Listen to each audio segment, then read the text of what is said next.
어머님, 좀 내쫓았으면 좋겠어. 하루도 같이 못 지내겠어. 왜? 무슨 일이야? 시어머니가 또 오셨어. 산후조리 도와준다고. 아이고, 그럼 좋은 거 아니야? 도움이 되잖아. 무슨 도움이야? 간섭만 하시고 자기 방식대로만 하려고 하시는데. 내가 신생아 키우는 것도 스트레스인데 눈치까지 봐야 하니까 미치겠어. 그래도 시어머니인데. 엄마 몰라서 그래. 하루 종일 아기 안아보려고 하시고 내가 하는 것마다 이래라 저래라 하시고 어제는 내가 분유 타는 것도 물이 너무 뜨겁다. 너무 차갑다 하면서 계속 간섭하시더라고. 참아야지 뭐 어떡해. 엄마 진짜 어머님 좀 내쫓았으면 좋겠어. 하루도 같이 못 지내겠어. 왜 이렇게 불편해야 하는지 모르겠어. 야, 그런 소리 하는 거 아니야. 아니야. 엄마 진짜야. 어제는 내가 아기 재우고 있는데 갑자기 들어와서 이불이 너무 두껍다면서 빼시더라고. 그래서 애가 깨서 2시간 동안 울었어. 그리고 내가 만든 미역국은 염분이 많다고 하시면서 안 드시고 당신이 끓인 걸로 바꿔 드시라고 하시고 정말 기가 막혀. 시어머니가 그렇게 까다로우시니? 까다로운 게 아니라 모든 걸 본인 방식대로 하려고 하셔. 나는 그냥 애 낳는 기계인 줄 아시나 봐. 내 의견은 하나도 안 들으시고. 너도 좀 이해해봐. 손자가 태어나서 기쁘시니까 그러시는 거 아니겠어? 기쁘신 건 알겠는데 왜 나를 이렇게 힘들게 하셔야 해? 정말 스트레스 받아서 모유도 안 나올 것 같아. 손자 산후조리를 도와주려고 큰아들 집에 갔을 때였어요. 며느리가 친정어머니와 전화통화를 하는 소리를 우연히 듣게 된 거예요. 화장실을 다녀오는 길에 방문이 살짝 열려 있었는데 며느리가 전화로 이런 이야기를 하고 있더라고요. 그 순간 가슴이 무너져 내렸어요. 안녕하세요. 저는 68세 김미옥이라고 합니다. 제가 오늘 이렇게 사연을 보내게 된 건 정말 가슴에 맺힌 한이 너무 커서 누군가에게 털어놓고 싶어서예요. 10년 넘게 살아온 며느리와의 갈등. 그리고 그 갈등이 어떻게 해결되었는지 말씀드리고 싶어요.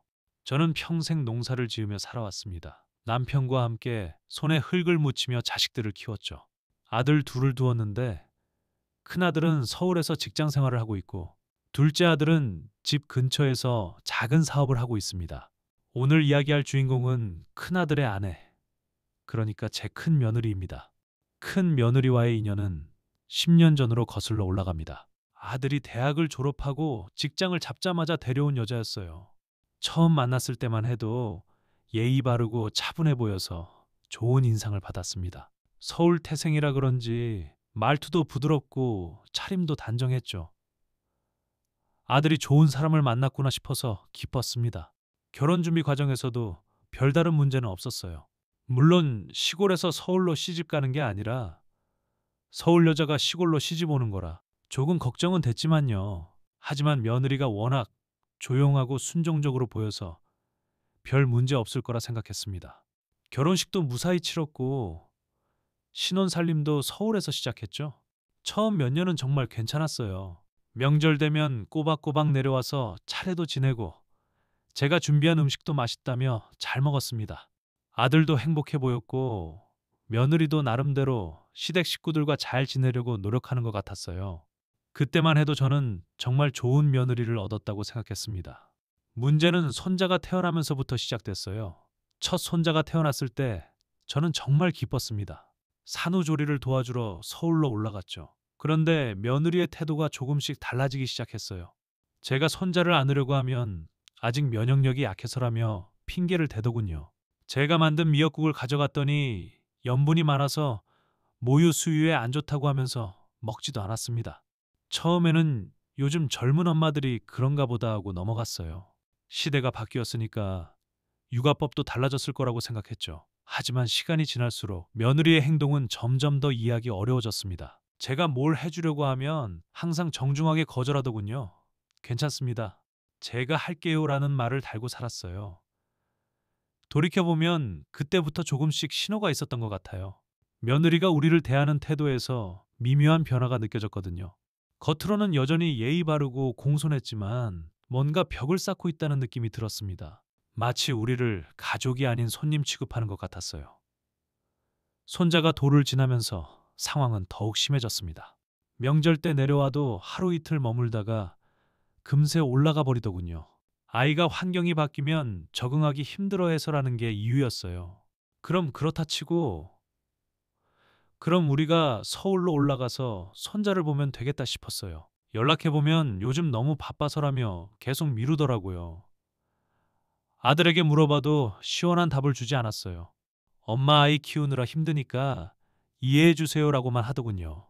며느리가 편 만드는 것 같아서 속상했지만 그래도 참았습니다. 어쨌든 제 아들이 선택한 사람이고 손자의 엄마니까요. 그런데 둘째 손자가 태어나면서 상황은 더욱 악화됐어요. 이번에는 산후조리원에서 한 달을 보내더니 집으로 와서도 우리에게 연락조차 제대로 하지 않았습니다. 손자가 태어났다는 소식도 아들을 통해서 뒤늦게 들었어요. 제가 축하 인사라도 하려고 전화했더니 지금 신생아라 면회는 어려울 것 같다고 하더군요. 정말 화가 났어요. 아무리 요즘 세상이 바뀌었다고 해도 할머니가 손자 얼굴 한번 보는 것도 안 된다는 게 말이 됩니까? 하지만 꾹 참았습니다. 며느리와 갈등을 일으키면 결국 손해보는 건 아들이니까요. 몇 달 후에야 겨우 둘째 손자를 볼 수 있었어요. 그런데 만나서도 내내 어색했습니다. 며느리는 제가 아이를 안으려고 하면 아직 목을 가누지 못해서라며 말리고, 제가 준비해간 이유식 재료도 알레르기 때문에 조심스럽다며 받지 않더군요. 정말 답답했어요. 그렇게 몇 년이 흘렀습니다.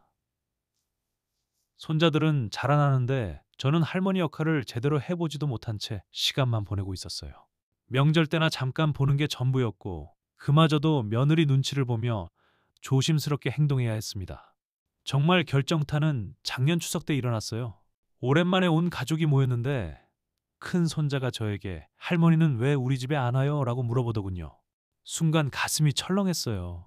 아이가 할머니와 떨어져 지내는 게 당연하다고 생각하고 있었던 거예요. 그런데 며느리가 뭐라고 했는지 아세요? 할머니는 멀리 사셔서 자주 못 와. 그리고 할머니 집은 환경이 너무 시끄러우니까 조용한 우리 집이 더 좋지 않아? 그 순간 정말 화가 치밀어 올랐어요. 제 집이 시끄럽다고. 손자들이 오면 안 된다는 뜻인가요? 남편은 그냥 넘어가자고 했지만 저는 더 이상 참을 수가 없었어요. 10년 동안 쌓인 서운함과 분노가 한꺼번에 터져 나왔어요. 그날 밤 남편과 긴 이야기를 나눴어요. 이대로는 안 되겠다. 뭔가 행동을 취해야 하겠다고 결심했어요. 그날 밤 남편과 나눈 대화는 정말 오래 기억에 남을 것 같아요. 남편도 사실은 며느리의 태도에 많이 서운해하고 있었더라고요. 다만 저보다는 참을성이 많아서 내색하지 않았을 뿐이었어요. 당신 말이 맞소. 이렇게 계속 당하고만 살 수는 없지. 우리는 며느리가 왜 이렇게 행동하는지 곰곰 생각해 봤어요.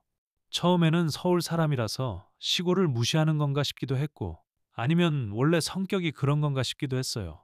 하지만 곰곰 생각해 보니 답이 나오더라고요. 바로 돈 문제였어요. 우리는 평생 농사를 지으며 살았지만 그래도 나름대로 재산을 모았어요. 농지도 있고 시골이긴 하지만 집도 제법 큰 편이고요. 더군다나 아들 둘 다 결혼시키면서 상당한 지원을 해줬거든요. 큰아들 결혼할 때는 서울에서 전세금도 대주고 차도 사주고 예단도 넉넉히 해줬어요. 그런데 며느리는 아마 이런 생각을 했을 거예요. 시댁에서 뭔가 바라는 게 있겠지.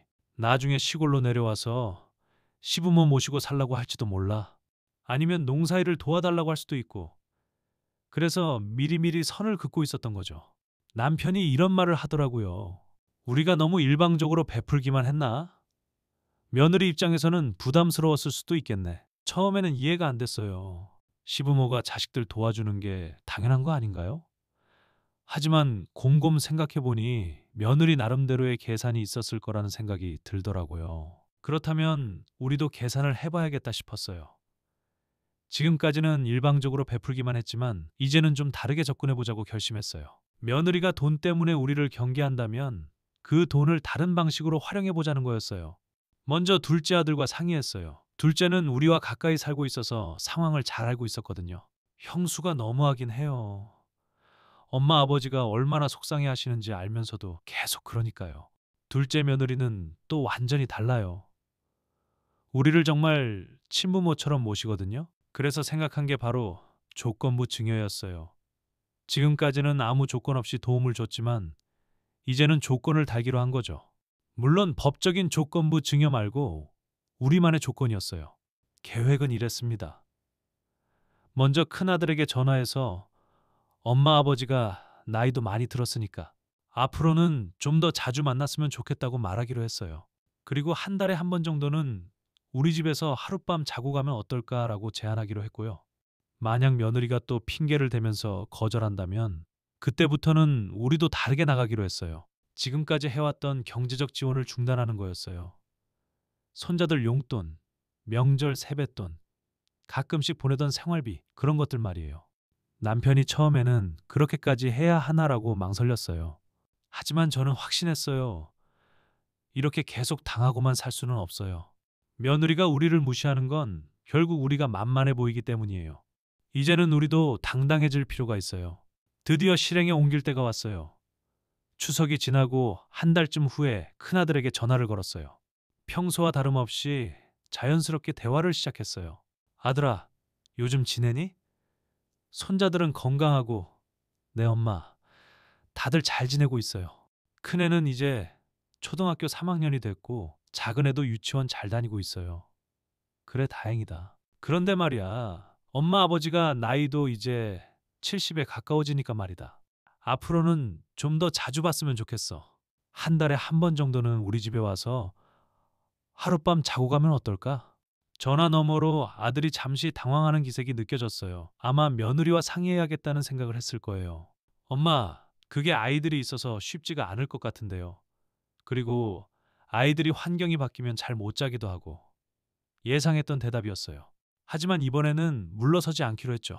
아들아, 손주들이 할머니 할아버지 집에서 하룻밤 자는 게 그렇게 어려운 일이니? 다른 집 아이들은 다 할머니 집에서 놀기 좋아하던데 우리 손주들만 유독 그런가? 아들이 말을 못 하더라고요. 사실 할 말이 없었을 거예요.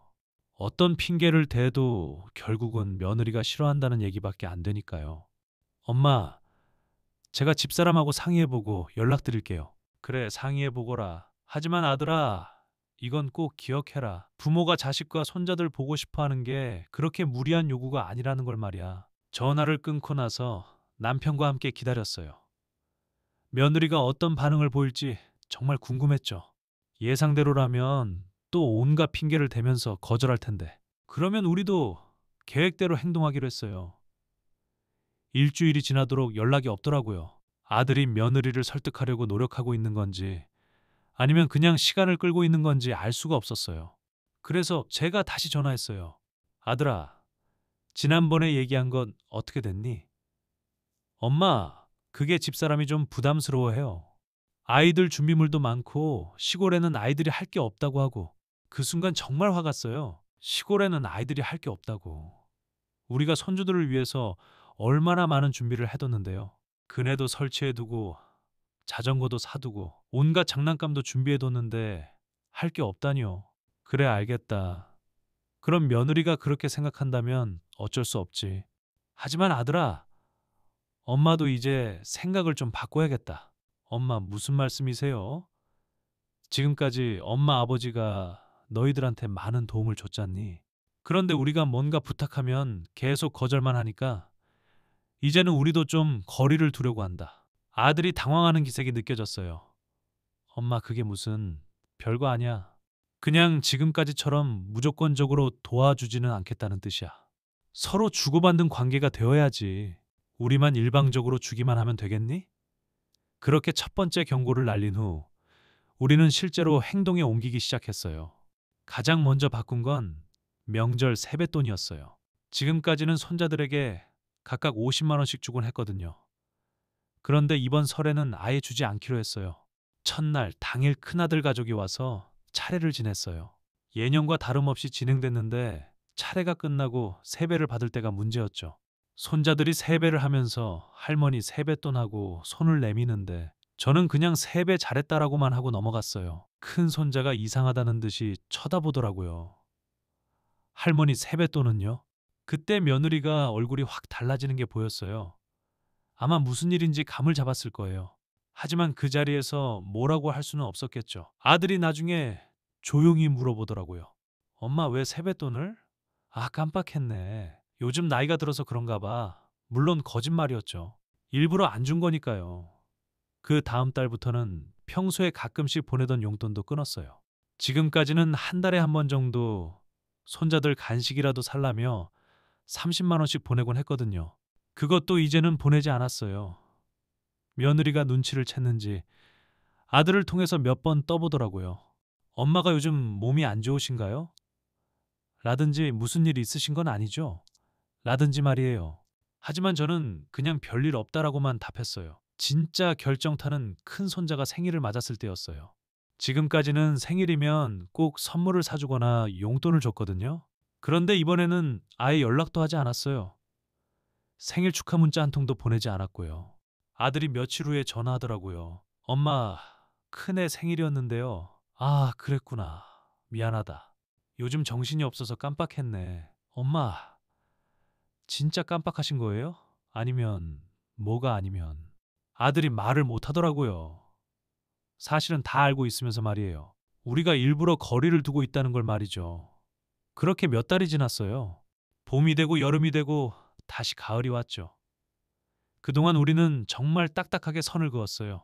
명절 때 필수적인 만남 외에는 연락도 잘하지 않았고 경제적인 지원도 완전히 중단했어요.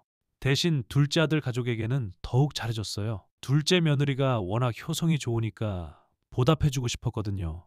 둘째 손자들에게는 세뱃돈 많이 주고 용돈도 더 자주 줬어요. 생일 선물도 더 비싼 걸로 사주고요. 이런 차이를 큰 아들이 모를 리가 없었겠죠. 둘째와 연락하다 보면 자연스럽게 알게 될 테니까요. 며느리도 점점 초조해하는 기색이 보이더라고요. 명절 때 와서도 예전처럼 편안해하지 못하고 계속 눈치를 보더라고요. 그런 상황이 지속되던 중에 드디어 며느리 쪽에서 먼저 움직임이 있었어요. 추석을 한 달 앞둔 어느 날 갑자기 큰아들이 전화를 걸어왔어요. 엄마, 집사람이 하는 말이 한번 시골에 놀러 가보고 싶다고 하는데요. 순간 귀를 의심했어요. 그 며느리가 시골에 놀러 가고 싶다고. 지금까지 시골 오는 걸 그렇게 싫어하던 며느리가 말이에요. 정말 느닷없이 왜 아이들이 자연에서 놀아보고 싶다고 하더라고요. 그리고 집사람도 시골 생활이 어떤지 궁금하다고 하고요. 거짓말이라는 걸 뻔히 알면서도 기분이 좋았어요. 드디어 며느리가 항복 신호를 보내는구나 싶었거든요. 그래, 언제 올 생각이니? 이번 주말에 가능할까요? 아이들이 월요일에 학교 가야 해서 일요일 저녁에는 올라가야 하거든요. 그럼 토요일 오후에 와서 일요일에 가면 되겠네. 알겠다. 엄마가 준비해둘게. 전화를 끊고 나서 남편과 함께 정말 기뻤어요. 당신 작전이 통했네. 남편이 웃으면서 말하더라고요. 하지만 저는 아직 완전히 승리했다고 생각하지 않았어요. 며느리가 진심으로 변한 건지 아니면 그냥 경제적인 지원이 끊어져서 어쩔 수 없이 오는 건지 확인해 봐야 했거든요. 그래서 이번 방문을 테스트 삼아 지켜보기로 했어요. 며느리가 정말 마음을 바꿨는지 아니면 그냥 형식적으로 오는 건지 말이에요. 토요일 오후 큰아들 가족이 도착했어요. 차에서 내리는 며느리의 표정을 유심히 봤는데 예전과는 확실히 달랐어요. 좀 더 조심스럽고 겸손해 보였거든요. 아이들은 오랜만에 할머니 집에 와서 신나하는 모습이었고요. 어머님 안녕하세요. 오랜만에 놀러 왔어요. 며느리가 인사를 하는 목소리도 예전보다 훨씬 부드러웠어요. 뭔가 달라졌다는 걸 직감할 수 있었죠. 저녁 준비를 하는데 며느리가 갑자기 제가 도와드릴까요? 라고 하더라고요. 지금까지 한 번도 부엌 일을 도와준다고 한 적이 없었는데 말이에요. 그래서 괜찮다라고 했더니 그래도 제가 해야죠 라면서 부엌으로 들어오더군요. 처음에는 어색했어요. 10년 만에 며느리와 함께 부엌에서 일하는 거니까요. 하지만 며느리가 생각보다 적극적으로 도와주더라고요. 절거지도 하고 반찬도 나르고요. 저녁을 먹으면서도 며느리의 태도는 계속 달랐어요. 제가 만든 음식을 정말 맛있다라며 칭찬하고 아이들에게도 할머니가 만들어주신 거니까 먹으라고 하더군요. 예전에는 아이들이 많이 먹으면 너무 많이 먹지 말라고 말리곤 했는데 말이에요. 그날 밤이 정말 중요한 시험이었어요. 며느리가 과연 우리 집에서 편안하게 잘 수 있을까 하는 게 궁금했거든요. 지금까지는 하룻밤 자고 가는 것도 그렇게 싫어했는데 말이에요. 손자들을 재우고 나서 며느리와 둘이서 이야기할 기회가 생겼어요. 아들은 아버지와 바깥에 나가서 담배를 피우고 있었거든요. 며느리야, 그동안 어떻게 지냈니? 네. 어머님 잘 지냈어요. 그런데 어머님, 제가 그동안 너무 철없이 행동했던 것 같아요. 갑작스러운 며느리의 말에 깜짝 놀랐어요. 뭔가 진지한 이야기를 하려는 것 같았거든요. 무슨 말이니? 어머님께서 그동안 우리한테 정말 많이 해주셨는데 저는 그걸 당연하게 생각했어요. 그리고 솔직히 말씀드리면 시골 생활이 불편할까봐, 아이들이 적응하지 못할까봐 걱정이 됐거든요. 그래서 자꾸 핑계를 대면서 오지 않았던 거예요. 며느리가 이렇게 솔직하게 말하니까 저도 마음이 조금 누그러졌어요. 그래도 아직은 완전히 믿을 수는 없었지만요. 그래도 이해할 수 있어. 환경이 다르니까 불편할 수도 있지. 아니에요, 어머님. 와보니까 전혀 불편하지 않아요. 오히려 아이들이 너무 좋아하네요. 그동안 제가 너무 편견을 가지고 있었던 것 같아요. 정말 그런 것 같았어요. 손자들이 할아버지가 만들어주신 그네를 타면서 정말 즐거워하고 있었거든요. 서울에서는 절대 경험할 수 없는 것들이죠. 그리고 어머님 죄송해요. 그동안 어머님, 아버님이 얼마나 서운하셨을까 생각하니까 정말 죄스러워요. 며느리가 이렇게 고개를 숙이면서 사과하니까 10년 동안 쌓인 서운함이 조금씩 풀리는 느낌이었어요. 하지만 아직은 경계를 완전히 늦출 수는 없었어요. 됐어. 이제라도 이렇게 와줘서 고마워. 그날 밤 며느리는 정말 우리 집에서 편안하게 잤어요. 중간에 일어나서 아이들 이불을 덮어주고 아침에는 일찍 일어나서 아침 준비도 도와줬어요. 정말 180도 달라진 모습이었죠. 일요일 아침 손자들과 함께 뒷마당에서 채소를 따보기도 하고 닭장에 가서 계란도 주워오고 정말 즐거운 시간을 보냈어요. 며느리도 처음에는 조심스러워했지만 점점 자연스러워지더라고요. 어머님, 이렇게 직접 기른 채소로 밥을 해 먹으니까 정말 맛있네요. 서울에서는 이런 걸 경험할 수가 없어요. 며느리의 이런 말들이 진심인지 궁금했지만 일단은 받아들이기로 했어요. 어쨌든 변화를 보이고 있으니까요. 일요일 저녁 며느리 가족이 서울로 돌아갈 시간이 됐어요. 차에 짐을 실으면서 며느리가 저에게 조용히 말하더라고요. 어머님, 다음에 또 와도 될까요? 아이들이 너무 좋아해서요. 그럼 언제든지 와라. 이제는 우리 집이 불편하지 않니? 전혀요. 오히려 아이들한테 정말 좋은 경험이 되는 것 같아요. 앞으로는 자주 올게요. 그렇게 며느리 가족이 돌아간 후 남편과 함께 그날을 정리해 봤어요. 며느리가 정말 변한 것 같긴 했지만 아직은 확신할 수 없었어요. 일단 지켜보자. 이번 한 번으로는 확신할 수 없어.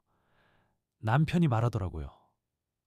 저도 같은 생각이었어요. 그런데 정말 놀라운 일이 일어났어요. 그 다음 주에 며느리가 직접 전화를 걸어온 거예요. 10년 만에 처음으로 며느리가 저에게 먼저 전화를 한 거였죠. 어머님, 안녕하세요. 지난번에 정말 잘 놀다 갔어요.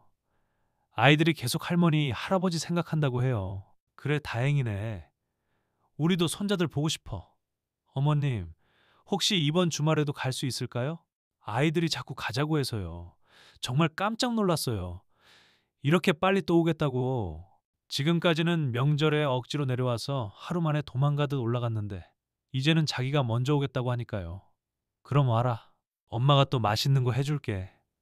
네, 감사해요. 그리고 어머님, 제가 이번에는 뭔가 도움이 될 일을 하고 가고 싶어요. 밭일이라든지 집안일이라든지요. 이 말을 듣고 정말 기가 막혔어요. 지금까지 흙 한번 만져보지 않으려던 며느리가 밭일을 하겠다고. 정말 변한 게 맞나 싶었어요. 그 주말에도 며느리 가족이 왔어요. 이번에는 정말로 며느리가 적극적으로 일을 도와줬어요. 김치 담그는 것도 배우겠다고 하고 밭에 나가서 배추도 뽑고 정말 180도 바뀐 모습이었어요. 아이들도 완전히 시골 생활에 빠져 있었어요. 큰 손자는 할아버지 따라다니면서 농사일 구경하고 작은 손자는 마당에서 뛰어놀면서 정말 즐거워했어요. 저녁에 온 가족이 둘러앉아서 밥을 먹는데 정말 오랜만에 가족다운 분위기였어요. 며느리가 어머님이 만든 김치 정말 맛있어요. 레시피 좀 알려주세요.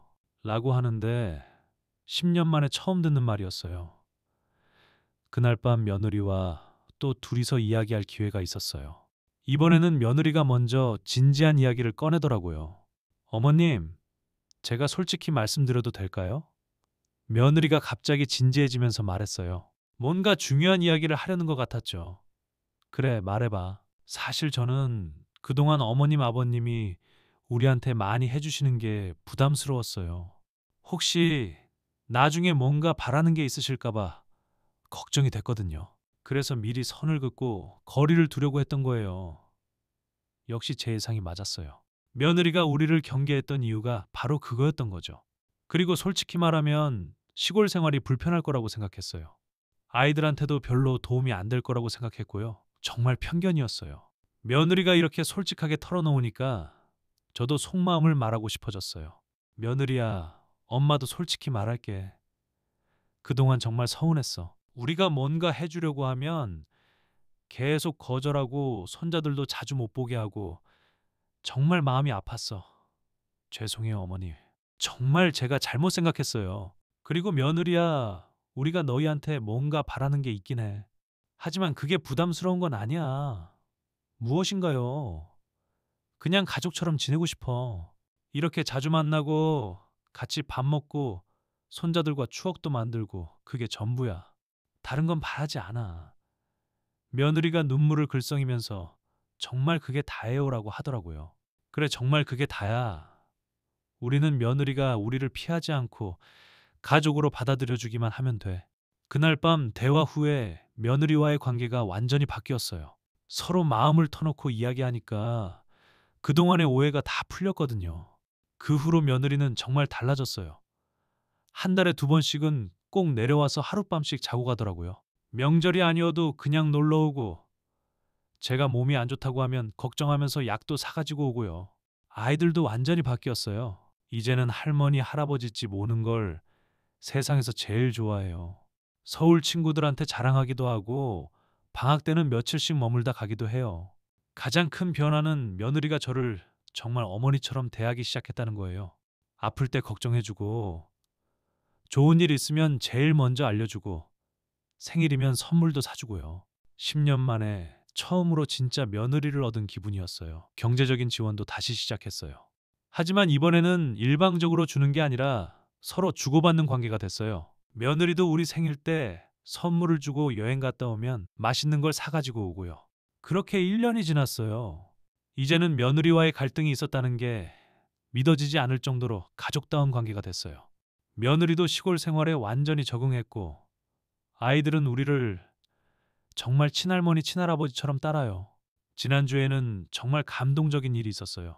큰 손자가 학교에서 가족에 대한 그림을 그려오라는 숙제를 받았대요.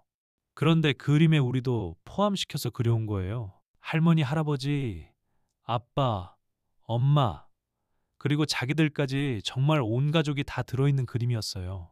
며느리가 그림을 보여주면서 어머님, 큰애가 할머니, 할아버지도 가족이라고 그림에 그려왔어요. 라고 하는데 정말 눈물이 날 뻔했어요. 10년 만에 처음으로 손자가 우리를 진짜 가족으로 인식하게 된 거니까요. 며느리는 이제 저한테 뭐든지 편하게 얘기해요. 아이들 교육 문제도 상의하고 살림하는 방법도 물어보고 정말 친딸처럼 대해줘요. 저도 며느리한테 마음을 터놓고 이야기할 수 있게 됐고요. 무엇보다 가장 좋은 건 이제는 모든 가족이 다 같이 모일 수 있게 됐다는 거예요. 큰아들 가족, 둘째 아들 가족, 우리 부부까지 다 모여서 식사하고 대화하고 정말 가족다운 시간을 보낼 수 있어요. 돌이켜보면 제가 그때 결정적인 행동을 취하지 않았다면 지금도 여전히 서로 어색하고 불편한 관계였을 거예요. 며느리는 계속 우리를 피했을 것이고 우리는 계속 서운해했을 거고요. 하지만 이제는 정말 행복해요. 68세에 이런 행복을 느낄 수 있다는 게 감사하고요. 며느리도 자주. 그때 어머님이 그렇게 하시지 않았다면 저는 평생 후회했을 거예요 라고 말해요. 여러분, 가족 관계에서 가장 중요한 건 서로 솔직해지는 거예요. 그동안 저는 며느리를 배려한다고 생각했지만 사실은 그냥 눈치만 보고 있었던 거예요. 며느리도 우리를 배려한다고 생각했지만 사실은 그냥 피하기만 했던 거고요. 하지만 서로 마음을 터놓고 이야기하니까 모든 오해가 풀렸어요. 그리고 이제는 정말 가족다운 가족이 됐어요. 혹시 저처럼 며느리나 사위와의 관계 때문에 고민하시는 분들이 계시다면 용기를 내서 솔직하게 대화해 보세요. 물론 처음에는 어색하고 어려울 수 있어요. 하지만 그 어색함을 넘어서면 정말 아름다운 가족 관계를 만들 수 있어요. 저희 가족이 그 증거예요. 10년 동안 쌓인 갈등도 1년 만에 완전히 해결됐으니까요. 지금 이 순간도 며느리가 손자들과 함께 우리 집에 와 있어요. 정말 행복합니다. 아, 우리 나이 들면 이런 이야기를 나누며 마음을 다스리는 게 좋겠어요. 건강히 지내세요.